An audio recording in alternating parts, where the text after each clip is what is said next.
ಮತ್ತೊಮ್ಮೆ ವೀರಶೈವಾಸ್ ಕಿಚನ್ಗೆ ಸ್ವಾಗತ. ಕಾಯಿ ಚಟ್ನಿ ಮಾಡೋದು ತಿಳ್ಕೊಳ್ಳೋಣ ಹೇಗೆ.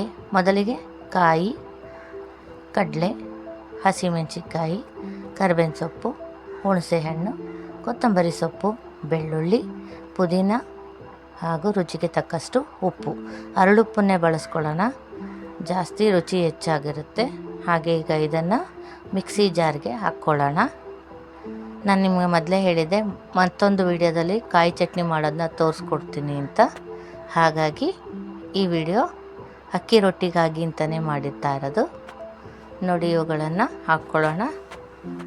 ರುಬ್ಕೊಳ್ಳೋದಕ್ಕೆ ನೀರು ಬೇಕಾಗತ್ತೆ, ನೀರನ್ನು ಹಾಕ್ಕೊಳ್ಳೋಣ.